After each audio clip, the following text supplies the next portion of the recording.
हरिओम, ओम आनंद में, ओम शांति में, ओम ज्ञान में आप सभी दर्शकों का हमारे चैनल पर स्वागत है। आज हम लोग एक उत्तम शिक्षक को किस ढंग से, किस विधि से, किस व्यवस्थित क्रम से किसी विषय वस्तु का शिक्षण कार्य कक्षा में कैसे करना चाहिए, इसको हम समझते हुए तैयार करने संबंधी गतिविधियों को जानने का, समझने का प्रयास करेंगे, जिसे हम सामान्यतः पाठ्य योजना कहते हैं। कोई भी शिक्षक कितना ही ज्ञानी हो या कितना ही कम ज्ञानी हो, परंतु यदि वह शिक्षा के व्यवस्थित नियमों का पालन करते हुए शिक्षण कार्य करता है तो वह प्रभावशाली शिक्षक होता है। तो हम लोग इस वीडियो के अंतर्गत हिंदी विषय का पाठ्य योजना को समझेंगे भी और सीखेंगे भी। तो मुझे उम्मीद है कि अगर आप सावधानी से ध्यान दें, सावधानी रखें, तो निश्चित रूप से आप जो है इस वीडियो के द्वारा आप पाठ्य योजना भी बनाना सीख जाएंगे और समझ भी जाएंगे। तो आइए हम लोग इसको थोड़ा सा व्यवस्थित होकर के देखते हैं। अगर हम बात करें कि जो पाठ्य योजना है हम लोग हिंदी का है, इसमें जो सामान्य रूप से लिखा जाता है, जो आप लोग फाइल तैयार करते हो, विद्यालय का नाम, दिनांक, छात्राध्यापक का नाम, यानी छात्राध्यापक है, लड़का है तो ठीक है, छात्राध्यापिका है तो अपना नाम लिखेगी, विषय हिंदी है, कक्षा 6 का है, ये कालांश मतलब चौथा पीरियड आप पढ़ा रहे हैं वहाँ पर, और कितने समय का है ये पाठ्य योजना, और प्रकरण क्या है, ये सब जो है, यानी कौन सा टॉपिक हिंदी विषय के अंतर्गत कौन सा टॉपिक पढ़ा रहे हैं, ये सब बातें। यहाँ तक तो सबको जो है सामान्य रूप से लोग लिखना पड़ता है। इसका क्रम आप अपने हिसाब से, जैसा आपके फाइल पे सुंदर लगे, आप उसे बैठा सकते हैं, लिख सकते हैं। इसके लिए कोई विशेष नियम है नहीं। अब आते हैं यहाँ से सामान्य उद्देश्य और विशिष्ट उद्देश्य से। ये यहाँ से हमारी पाठ्य योजना की जो गतिविधियाँ हैं वो प्रभावशाली हो जाती हैं, अर्थात यहाँ से बनना शुरू हो जाती हैं। तो पहले हम जो हार की जीत नामक पाठ है वो कक्षा 6 से संबंधित है। अक्षरा नामक जो है पुस्तक है, उसके जो है कक्षा 6 में जो पढ़ाई जाती है वो हार की जीत नामक पाठ से लिया गया, जिसको सुदर्शन जी ने लिखा। हम पहले इसको पढ़ते हैं, जब यहाँ से पढ़ लेंगे तो समझाने का और लिखने का तरीका बताऊंगा, तो निश्चित रूप से आप समझ जाएंगे। आप ध्यान से सुनते रहिएगा। हार की जीत पाठ का नाम है। माँ को अपने बेटे और किसान को अपने लहलहाते खेत देखकर जो आनंद आता है, वही आनंद बाबा भारती को अपना घोड़ा देखकर आता था। भगवत भजन से जो समय बचता वह घोड़े को अर्पण हो जाता। वह घोड़ा बड़ा सुंदर व बलवान था, इसके जोड़ का घोड़ा सारे इलाके में न था। बाबा भारती उसे सुल्तान कहकर पुकारते थे। अपने हाथ से खरहरा करते, खुद दाना खिलाते और देख देख कर प्रसन्न होते थे। उन्होंने रुपया, माल, असबाब, जमीन आदि अपना सब कुछ छोड़ दिया था, यहाँ तक कि उन्हें नगर के जीवन से भी घृणा थी। अब गांव से बाहर एक छोटे से मंदिर में रहते और भगवान का भजन करते थे। मैं सुल्तान के बिना नहीं रह सकूंगा, उन्हें ऐसी भ्रांति सी हो गई थी। वे उसकी चाल पर लट्टू थे, कहते ऐसा चलता है जैसे मोर घटास को देखकर नाच रहा हो। जब तक संध्या के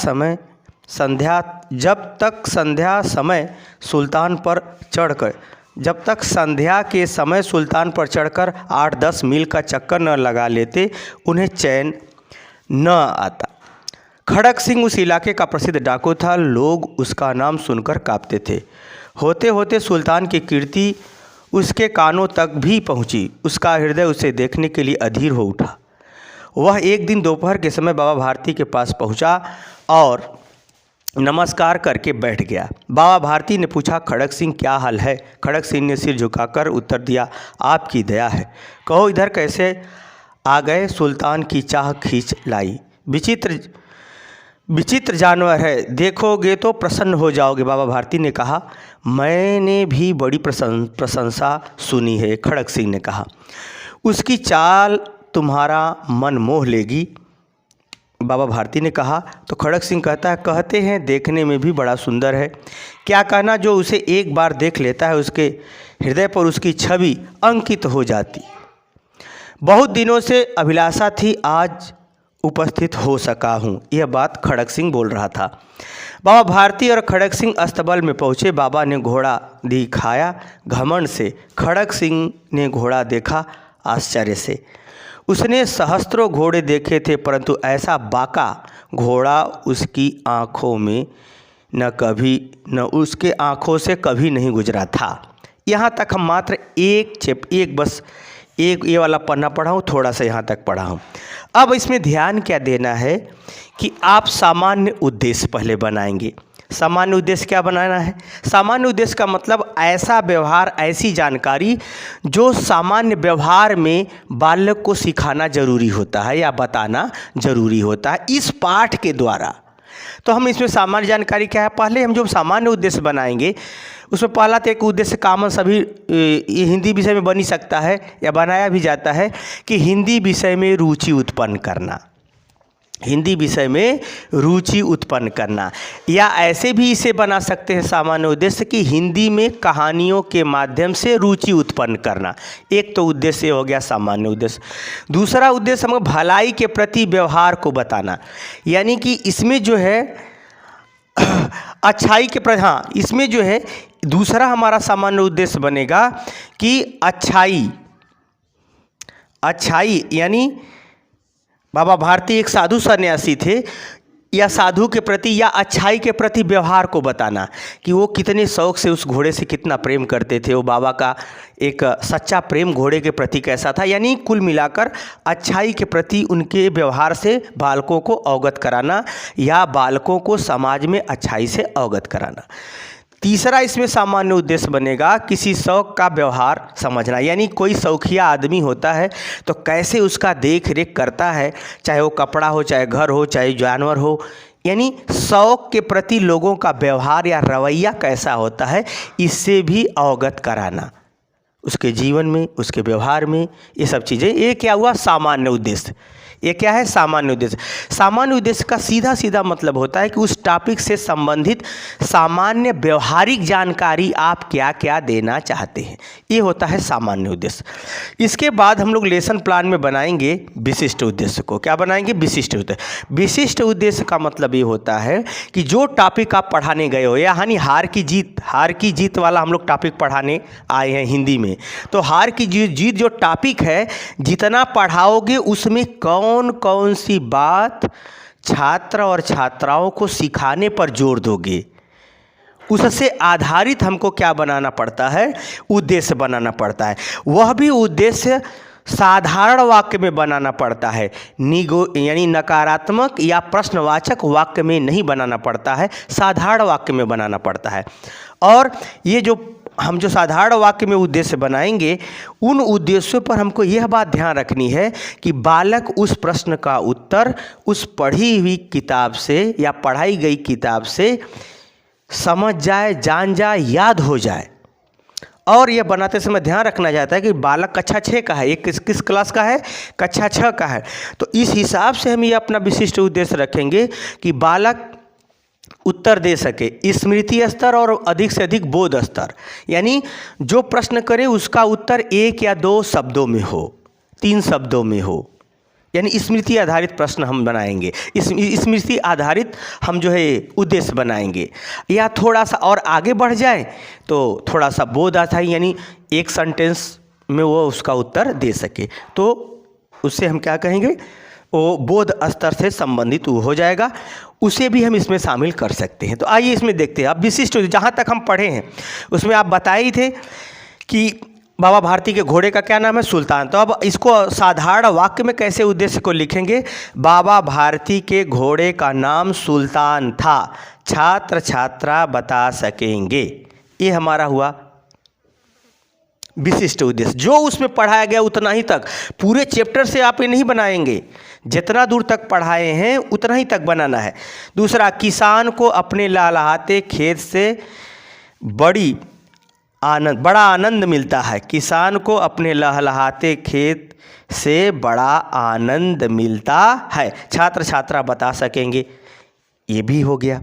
तीसरा इसमें बनाएंगे हम अधीर, अभिलाषा, भ्रांति, मोह, अस्तबल इत्यादि का अर्थ, यानी इस इत्यादि का अर्थ छात्र छात्रा बता सकेंगे। हम यह भी अपना क्या करेंगे, विशिष्ट उद्देश्य बनाएंगे। ये जितना विशिष्ट उद्देश्य होगा आगे पढ़ाने में ये सब बताना होगा, आपको समझाते समय बताना होगा। अभी फ़िलहाल में देखिए इसको, तो ये भी स्मृति है, यानी अधीर का मतलब थोड़ा परेशान होना, यानी उतावला होना, उसकी प्रतीक्षा में उतावला होना, उसको उन्हें अधीर होना। इसी तरह से सबका अर्थ होता है भ्रांति का संदेह, अभिलाषा का इच्छा, मोह, मोह का मतलब लगाव, अत्यधिक लगाव, अस्तबल का मतलब घोड़ा बांधने का स्थान। ये है, ऐसे बनाना है प्रश्न की अधीर, ऐसे बनाना है उद्देश्य की अधीर, अभिलाषा, भ्रांति, मोह, अस्तबल इत्यादि का अर्थ छात्र छात्रा बता सकेंगे। चौथा, घोड़ा बांधने वाले स्थान को अस्तबल कहते हैं, छात्र छात्रा बता सकेंगे। यह सब स्मृति आधारित प्रश्न है, यानी ज्यों का त्यों थोड़े ही कम शब्दों में उत्तर दिया जाता है। तो ऐसे हमको क्या बनाना है, विशिष्ट उद्देश्य, जो जहाँ तक आप पढ़ाए हैं उतना ही से संबंधित होना चाहिए। इसमें कम से कम 4 तो होना ही चाहिए, नहीं 5, 6, 7 तक भी, 8 तक भी बनाया जाता। अगर वही हम ज़्यादा और पढ़ना पढ़ते तो ये और बढ़ता चला जाता।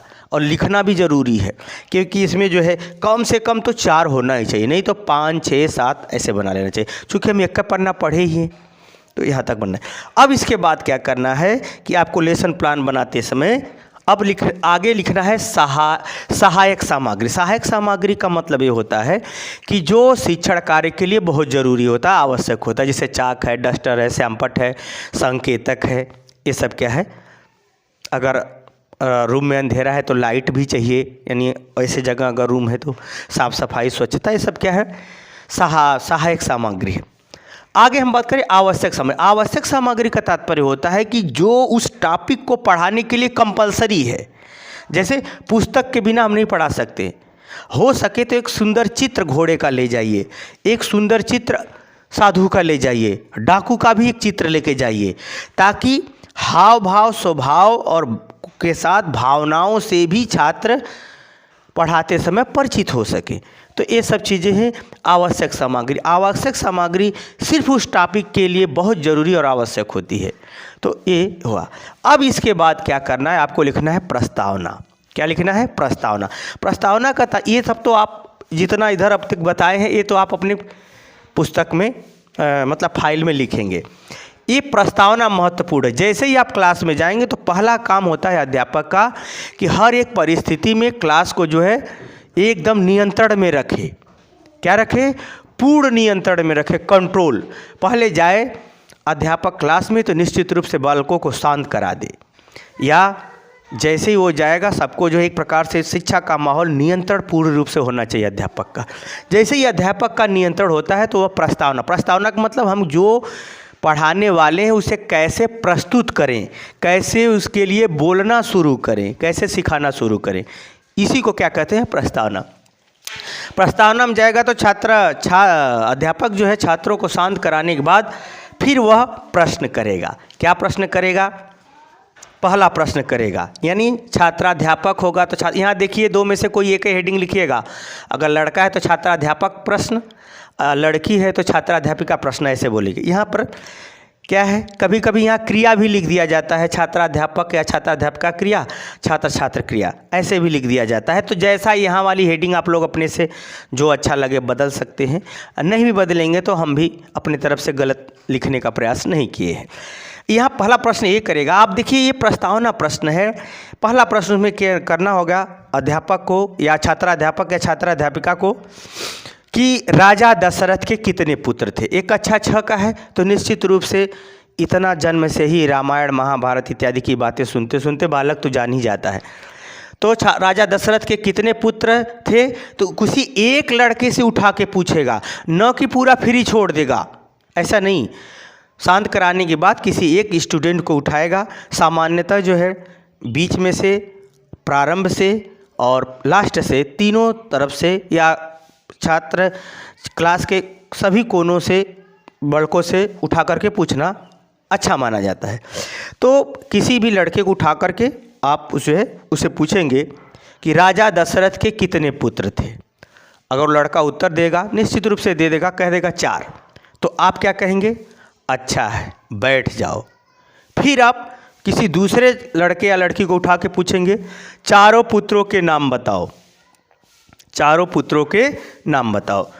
तो अगर वो उत्तर देता है राम लक्ष्मण भरत शत्रुघ्न, तो आप क्या कहोगे, बहुत अच्छा, बैठ जाओ।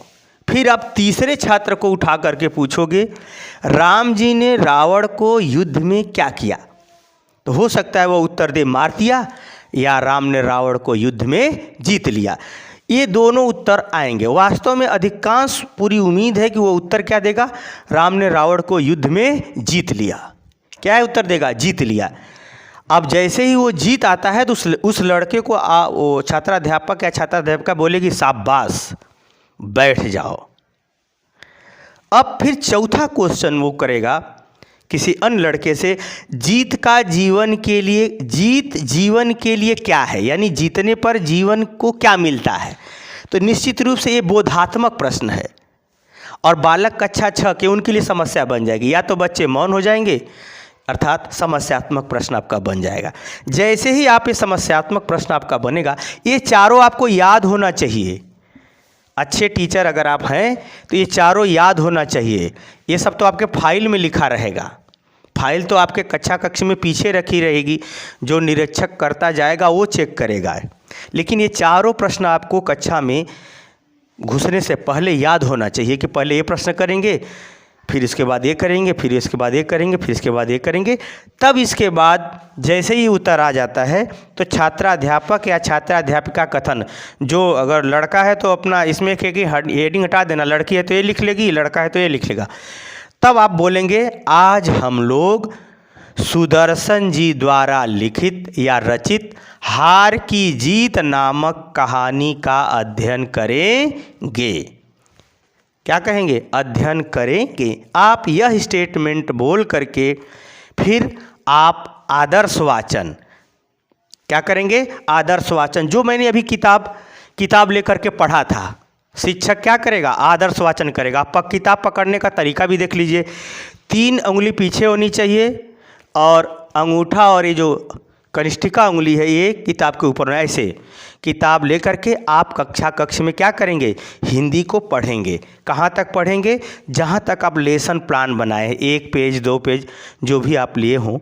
हम तो बस यहाँ से लेकर के थोड़ा सा यहाँ तक लिया हूँ, यहाँ तक को जो है आप पढ़ें करेंगे। पढ़ने के बाद फिर आगे की प्रक्रिया शुरू होती है। पढ़ने के बाद आप क्या करेंगे, आदर्श वाचन अध्यापक करेगा, फिर बालक ध्यान से सुनेंगे। फिर उसके बाद अनुकरण वाचन होगा, यानी लड़के पढ़ेंगे, अध्यापक सुनेंगे, अध्यापक चुप रहेगा, मौन रहेगा। फिर उसके बाद अन्य सारी प्रक्रियाएं होंगी। अभी मैं इसी वीडियो में ही हम आपको आगे लिख करके उसको समझाते हुए आपको बता रहा हूँ।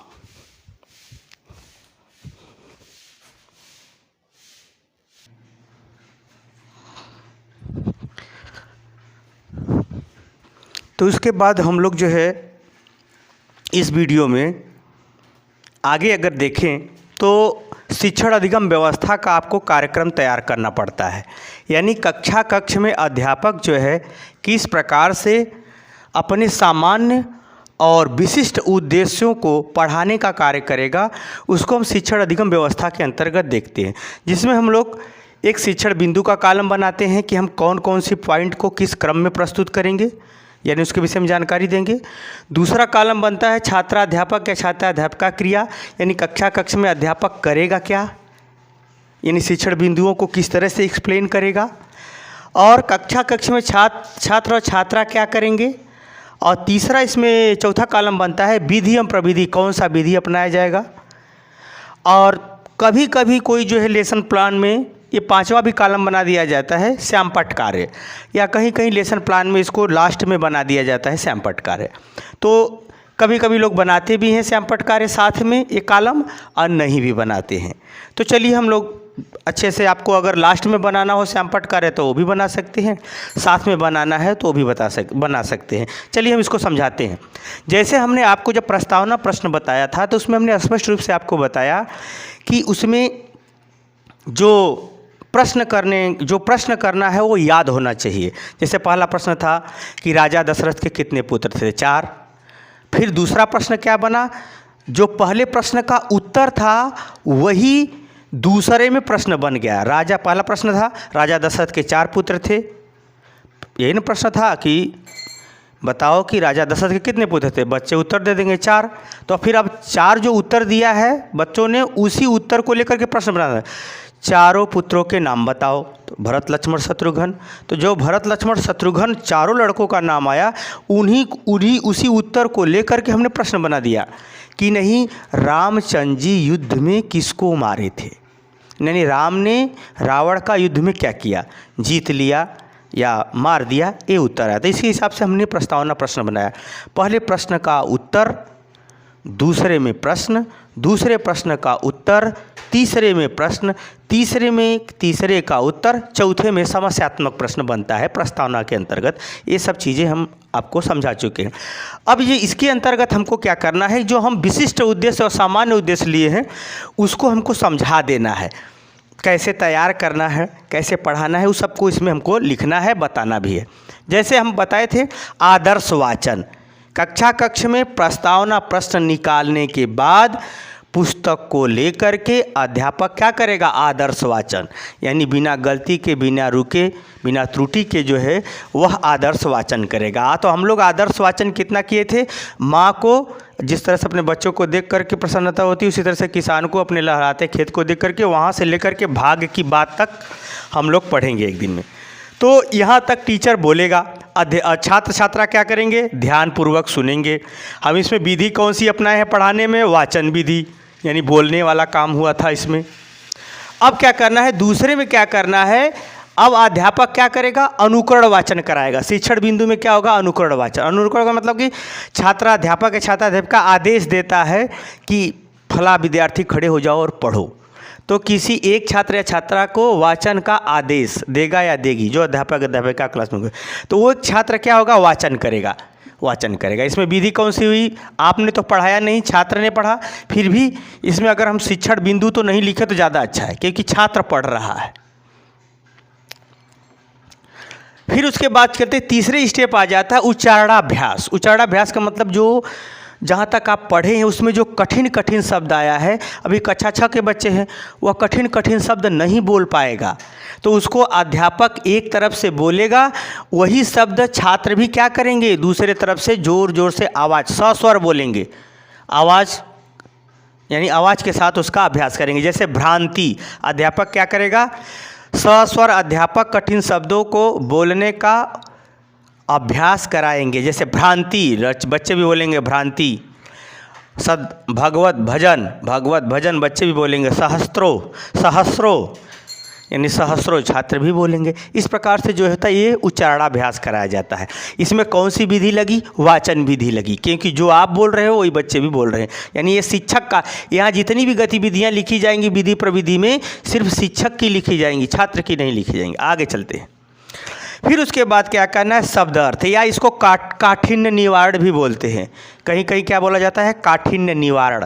काठिन्य निवारण का मतलब कठिन शब्दों का अर्थ बताना, या शब्दार्थ। शब्दार्थ भी लिखते हैं, कहीं शब्दार्थ भी लिखते हैं। जो भी उसमें से तीनों में जो हेडिंग आपको अच्छी लगे जमे लिख सकते हो। तो जैसे भ्रांति का अर्थ होता है संदेह, मोह का अर्थ होता है लगाव, अभिलाषा का होता है इच्छा, अस्तबल का होता है घोड़ा बांधने का स्थान। जो हमने वहाँ पर विशिष्ट उद्देश्य में लिखा था वो सब यहाँ जिक्र होना चाहिए। और छात्र क्या करेंगे? इसको सुनेंगे और लिखेंगे। ये सब चीज़ों क्या, ऐसा मत सोचिए कि इसको आपको श्यामपट्ट में दिखाना पड़ेगा। यहाँ पर आप लोग लिख लीजिएगा, श्यामपट्ट में यहाँ पर आपको पूरा दिखाना पड़ेगा। ये वाला उच्चारणाभ्यास वाला भी, ये वाला भी कार्य यानी उच्चारणाभ्यास वाला भी दिखाना पड़ेगा श्यामपट्ट पे आपको, और कठिन निवारण वाला भी आपको श्यामपट्ट पर लिखना पड़ेगा। चाहे इसी के साथ में बना के लिख लीजिए, चाहे लास्ट में लिखिए, लिखना पड़ेगा, तब अच्छा माना जाएगा लेसन प्लान। फिर उसके बाद क्या होता है? जैसे ही ये शब्द अर्थ हो जाए, अब अध्यापक क्या करता है? जो चीज़ हम पढ़े हैं, जो किताब हम पढ़े हैं, उसी की व्याख्या अपने व्यवहारिक बोलचाल की भाषा में करेगा अपने कक्ष में। जैसे मैंने संकेत के लिए थोड़ा सा लिख दिया है, आप इसे और ज़्यादा लिखना चाहें तो और अच्छी बात है। जैसे इसमें अध्यापक बताएगा कि जैसे किसान अपना खेत को देख के खुश होता है, उसी तरह से बाबा भारती अपने घोड़े से को देख करके बड़ा खुश होते थे, उससे बहुत लगाव रखते थे, उसको बहुत प्रेम करते थे। उसके खरारा यानी जो उसके शरीर पर रगड़ करके उसको जो है साफ़ सुथरा, उसको तरोताज़ा खान पान दौड़ा उड़ा करके सब फिट रखते थे। उनका घोड़े से बड़ा लगाव था।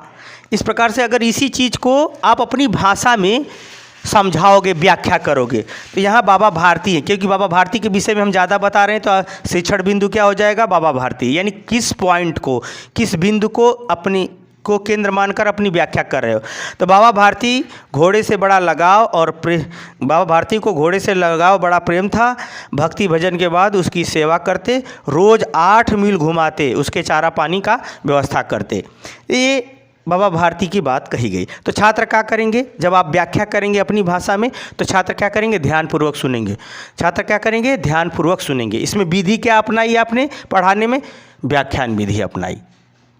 फिर आप ये बात कह लिए तो लगातार आप मत बोलते रहो, बीच बीच में विकासात्मक प्रश्न। विकासात्मक प्रश्न का मतलब होता है ऐसा प्रश्न कीजिए ताकि बालक और बालिका को समझाने में, अगली बात समझाने में काम आए, अगली बात समझाने में काम आए। उसी को क्या कहते हैं, विकासात्मक प्रश्न।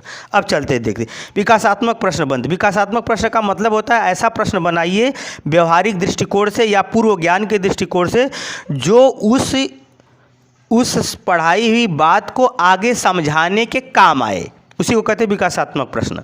जैसे दूसरे व्यक्ति की संपत्ति को हड़पने वाला व्यक्ति कैसा होता है, दुष्ट। बच्चे उत्तर दे देंगे, दुष्ट होगा, बेईमान होगा, राक्षस होगा, गंदा होगा, ये सब उत्तर आ ही जाएगा। जैसे ही उत्तर आ जाएगा तो आप जो छात्र उत्तर देगा उसको अच्छा कह के बैठा देंगे, मतलब क्लास में, और लिखेंगे कि आपने जो लेसन प्लान बनाएंगे उसमें लिख देंगे प्रश्नोत्तर विधि का प्रयोग किया गया। फिर आप देखिए ये जो उत्तर दिया है ना, ऐसे ही अब इसी समय खड़क सिंह एक दुष्ट व्यक्ति था, हालांकि उतना मैं नहीं लिखा हूँ, थोड़ा ही लिखा हूँ। आप इसमें और व्याख्या बढ़ा सकते हैं, बस उसको आप बोल चाल की भाषा में व्याख्या करनी है।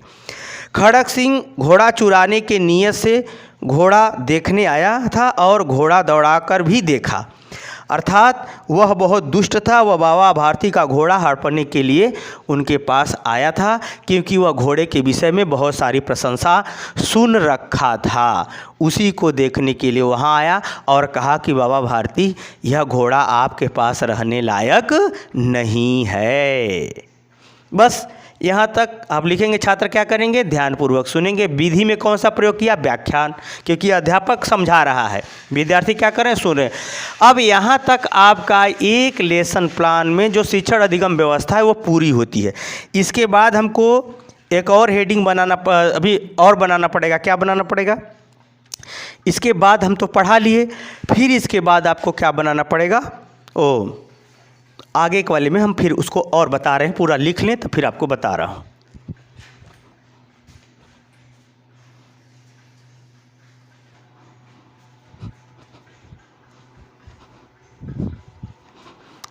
अब शिक्षण अधिगम व्यवस्था जहाँ तक पूरी हो गई है, वहाँ तक जहाँ तक पढ़ाए थे हम वहाँ तक पूरा कर दिए।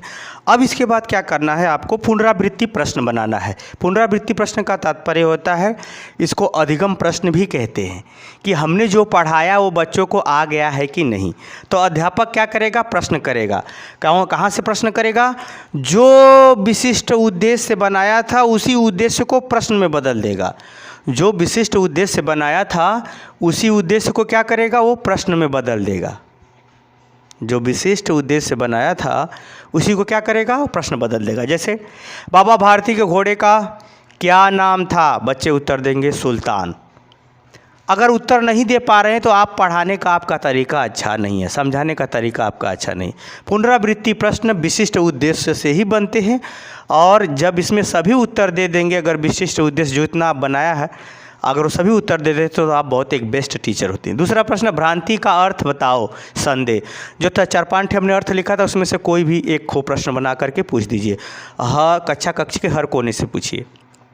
अब जैसे वो संदेह उत्तर दिया, अच्छा है, बैठ जाओ। तब आप तीसरे से प्रश्न कीजिएगा, किसान किससे प्रसन्न रहता है। तो बच्चे उत्तर दे देंगे लहलहाते खेत से, यानी अच्छी फसल को देख करके क्या होता है, वो खुश रहता है।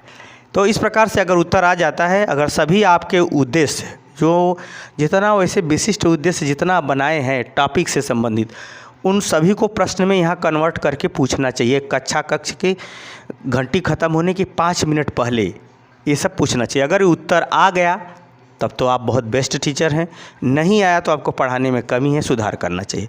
अब इसके बाद क्या है, गृह कार्य आपको दे देना है।